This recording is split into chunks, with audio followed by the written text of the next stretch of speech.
संध्या का समय था, सूरज ढल चुका था और गांव के किनारे बने छोटे से कच्चे घर में चूल्हा ठंडा पड़ा था। धुएं की जगह अब बस अंधेरा था। हवा खिड़की की टूटी झरोखों से अंदर आ रही थी और फूटी दीवारों में से सीलन की गंध पूरे घर में फैली हुई थी। उस घर में भाग्यश्री नाम की एक गरीब औरत रहती थी। उसका पति इधर उधर भीख मांगकर गुजारा करता था। वे बहुत गरीबी से अपना जीवन बिता रहे थे। भूख से परेशान होकर भाग्यश्री की छोटी बेटी उससे कहती है, सुबह से कुछ नहीं खाया, बहुत जोर से भूख लगी है। भाग्यश्री उसे समझाते हुए कहती है, बस बेटा, तुम्हारे पिताजी आने ही वाले हैं, मेरी बच्ची बस थोड़ा सा और इंतजार कर ले, तेरे पिताजी कुछ न कुछ लेकर आते ही होंगे। बाहर हरिदास पति काम की तलाश में भटकते हुए एक हवेली के पास पहुंचता है और चिल्लाता है, माई, कुछ खाने को दे दो, घर पर मेरी बीवी और बच्चे भूखे हैं। फिर वह एक पेड़ के नीचे दूसरे व्यक्ति से कहता है, काका, कुछ भिक्षा दे दो, भगवान तुम्हारा भला करेगा, आज तो थोड़ा ही भोजन मिला है, अब मुझे घर जाना चाहिए। हरिदास निराश होकर अपने घर लौटता है और भाग्यश्री से कहता है, भाग्यवान गुड़िया को जगह देखो, मैं भोजन लेकर आया हूं। भाग्यश्री कहती है, अब ये सुबह ही जगेगी, बेचारी भूखे पेट ही सो गई। देखो जी, या तो कोई काम ढूंढ लो वरना हमें मार डालो, मुझसे बच्चों की ये हालत देखी नहीं जाती। हरिदास जवाब देता है, भाग्यवान, मैं खाली हाथ घर कैसे आता, सुबह से अब जाके खाने को कुछ मिला है, तुम्हें तो पता ही है हमारे पास 2 वक्त का भोजन खाने के लिए रुपए भी नहीं है, फिर हम क्या करेंगे। भाग्यश्री निराशा से कहती है, लेकिन ऐसे गरीबी में जीवन गुजारना बहुत मुश्किल हो गया है। हरिदास उसे ढांढस बंधाते हुए कहता है, तुम चिंता मत करो, मैं कल ही काम की तलाश में निकलूंगा, भगवान ने चाहा तो जरूर कोई ना कोई मदद मिल जाएगी। अगले दिन सुबह हरिदास काम की तलाश में निकलता है और एक ईंट के भट्ठे पर मजदूरी मिलने की उम्मीद से पहुंचता है, लेकिन वहां पहले से ही कई सारे मजदूर खड़े थे। किसी को काम मिला, किसी को नहीं। हरिदास भी उनमें से एक था जिसे ठुकरा दिया गया। इसके बाद हरिदास मोहन भैया की दुकान पर जाता है और कहता है, राम राम मोहन भैया, जरा बात सुनिएगा। मोहन भैया कहते हैं, हाँ हाँ बोलो हरिदास, क्या चाहिए आज। हरिदास कहता है, भैया, कोई छोटा मोटा काम मिल जाए तो कर दूं, 2 दिन से घर में चूल्हा नहीं जला, बच्चे भूखे हैं, जो भी काम हो, दुकान साफ कर दूं, बोरी उठा दूं, सामान सजा दूं, कुछ भी कर लूंगा। मोहन भैया समझाते हुए कहते हैं, अरे हरिदास, कितनी बार कहा, अभी दुकान में कोई काम नहीं है, सब खुद ही संभाल लेता हूं। हरिदास मिन्नत करता है, भैया, मैं मेहनत से पीछे नहीं हटूंगा, जो भी दोगे खुशी से मान लूंगा, बस आज थोड़ा कुछ करने को मिल जाए तो घर में रोटी बन जाएगी। मोहन भैया कहते हैं, देखो अब तुम्हें कैसे समझाऊं, मेरे पास खुद का खर्चा पूरा नहीं पड़ता, ऊपर से तुम्हें काम दूं तो और घाटा, समझो मेरी भी मजबूरी है। हरिदास कहता है, मजबूरी तो सबकी है भैया, पर पेट की आग समझो तो दया आ जाए। मोहन भैया अंत में कहते हैं, देखो हरिदास, दिल से मना नहीं कर रहा हूं, पर सच्ची बात कहूं, आज के दिन दुकान में ऐसा कोई काम नहीं जो तुम्हारे काम का हो, कल सुबह आना, अगर सब्जी वाला माल आया तो उतरवाने में बुला लूंगा। हरिदास आभार व्यक्त करते हुए कहता है, ठीक है भैया, भगवान करे आपकी दुकान खूब चले, कल फिर आऊंगा। हाँ ठीक है, और अगर जरूरत बहुत हो तो पप्पू की दुकान पर भी पूछ लेना, कभी कभी वहां मदद लग जाती है। हरिदास वहां से उदास मन से आगे बढ़ता है। सूरज ढलते ढलते हरिदास के पैरों में छाले पड़ चुके थे, जेब में एक भी रुपया नहीं था और पेट में सुबह से एक दाना नहीं गया था। रास्ते में कई बार वो रुका, किसी दुकान के पास बैठा, पर किसी ने भी कुछ नहीं दिया। आखिर में वो थककर मंदिर के बाहर बैठ गया।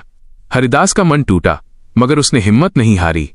वहीं एक औरत खड़ी थी। हरिदास उस औरत से बोला, माई, कुछ खाने को दे दो, घर पर मेरी बीवी और बच्चे भूखे हैं। उस औरत ने दया खाकर 2 रोटियां और थोड़ा सब्जी दे दी। हरिदास ने हाथ जोड़कर कहा, भगवान तुम्हारा भला करे, और घर की तरफ निकल पड़ा। काफी रात हो चुकी थी। घर पर भाग्यश्री बार बार दरवाजे की ओर देखती। बच्ची मां की गोद में सो गई थी, तभी दरवाजे पर दस्तक हुई। भाग्यश्री ने दरवाजा खोलकर कहा, अरे जी, इतनी देर कैसे हो गई, मैं कब से आपका इंतजार कर रही हूं। क्या हुआ, कोई काम मिला या नहीं। हरिदास ने जवाब दिया, नहीं भाग्यवान, सुबह से इधर उधर घूम रहा हूं, पर कोई काम नहीं मिला। ये लो। हरिदास ने एक थैली आगे बढ़ाई और कहा, ये रोटी तुम खा लो और गुड़िया को भी खिला दो। हरिदास ने थाली में 2 रोटियां और थोड़ी सब्जी रखी। वो खुद भी भूखा था, पर बेटी का चेहरा देख उसके चेहरे पर मुस्कान आई। भाग्यश्री ने धीरे से बच्चों को उठाया और कहा, उद्धरण चिन्ह एटा, देखो पिताजी खाना लेकर आए हैं।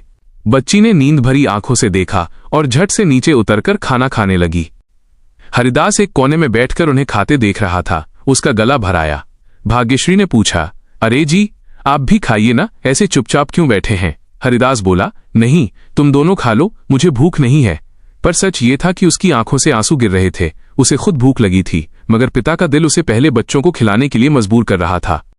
सुबह की पहली किरण फूटते ही हरिदास फिर काम की तलाश में निकल गया। घर में कुछ नहीं बचा था, न अनाज न सब्जी। वो सोच रही थी आज क्या पकाऊं। तभी दरवाजे पर किसी ने दस्तक दी। सामने रघुनंदन काका खड़े थे। वे गांव के धनवान आदमी थे। उन्होंने कहा, भाग्यश्री, अगर हरिदास आज मेरे खेत में काम करेगा तो मैं उसे 2 वक्त का भोजन और कुछ रुपए भी दूंगा। भाग्यश्री ने तुरंत हामी भरी और बोली, काका, वो तो सुबह ही काम की तलाश में निकले हैं, अगर उन्हें बता दूं तो खुशी से भाग आएंगे। रघुनंदन काका बोले, ठीक है, बोल देना, सूरज सिर पर आने से पहले खेत में पहुंच जाए। भाग्यश्री का चेहरा खिल उठा। अब बच्चों के लिए भोजन की उम्मीद थी। हरिदास खेत पहुंचा तो रघुनंदन काका ने उसे घास काटने का काम दिया।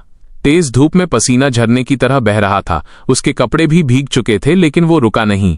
हर बार जब थक जाता, उसकी आंखों में बीवी बच्चों का चेहरा आ जाता और वो फिर से काम करने लगता। शाम को काका ने उसे कुछ रोटियां और रुपए दिए। वो पैसे देखकर खुश हुआ जैसे उसे कोई खजाना मिल गया हो। वो सोचता रहा, आज बच्चों को अच्छे से खिलाऊंगा, भाग्यश्री भी खुश हो जाएगी। जब वो घर पहुंचा, भाग्यश्री ने मिट्टी के चूल्हे पर पानी चढ़ा रखा था। हरिदास ने जेब से रुपए निकाले और भाग्यश्री के हाथ में रख दिए और कहा, आज कुछ बना लेना, कल फिर काम मिलेगा तो और लाऊंगा। भाग्यश्री मुस्कुराई। वो पैसे लेकर बाजार गई। वहां से उसने चावल, थोड़ा तेल, 1 प्याज और 2 आलू खरीदे। घर आकर उसने खिचड़ी बनाई। खुशबू पूरे घर में फैल गई। बच्ची खुश होकर बोली, वाह माँ, आज तो मैं बहुत सारा खाना खाऊंगी। भाग्यश्री बोली, हाँ मेरी बच्ची, मैं तुम्हारे लिए आज बहुत स्वादिष्ट खाना बनाऊंगी। पर जब सब खाना खाने बैठे, भाग्यश्री ने बस 2 निवाले लिए और बोली, मेरा पेट पहले ही भर गया बेटा, तुम लोग खा लो। हरिदास ने देखा वो झूठ बोल रही थी। उसका पेट खाली था, पर वो बच्चों के लिए झूठा सुकून ओढ़े बैठी थी।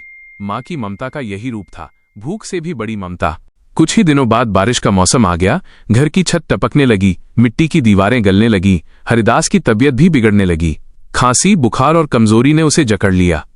भाग्यश्री ने जितनी बचत थी सब दवा में लगा दी, पर बीमारी बढ़ती गई। एक रात हरिदास ने कहा, भाग्यश्री, अगर मैं नहीं रहा तो बच्चों को संभाल लेना। भाग्यश्री ने उसका हाथ पकड़कर रोते हुए कहा, ऐसी बातें मत करो, भगवान सब ठीक करेगा। मगर किस्मत को कुछ और मंजूर था। तीसरे दिन हरिदास की सांसें थम गईं। भाग्यश्री पर जैसे आसमान टूट पड़ा। उसने चिता को आग दी और आंखों से आंसू सूख गए। अब वही माँ और बाप दोनों थी।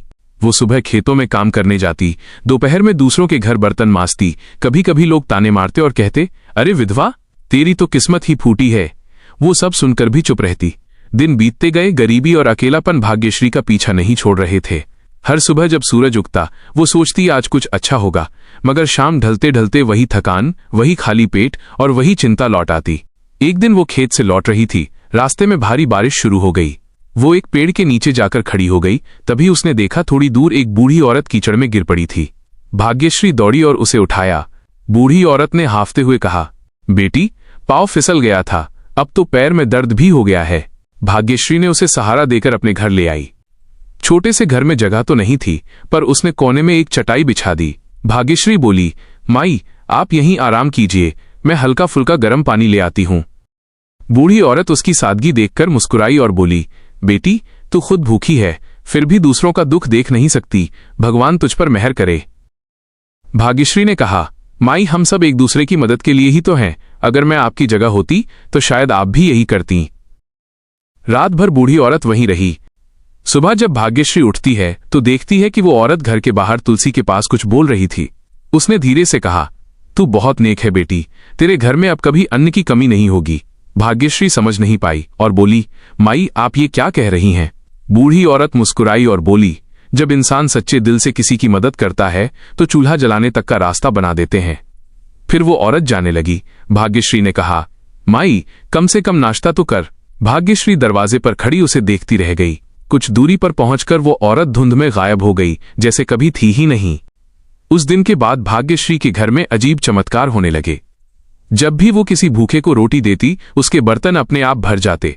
कभी गेहूं खत्म हो जाता तो अगले ही दिन किसी का दान मिल जाता। कभी सब्जी नहीं होती तो पड़ोसी कुछ देने आ जाते। धीरे धीरे गांव के लोग उसके घर आने लगे।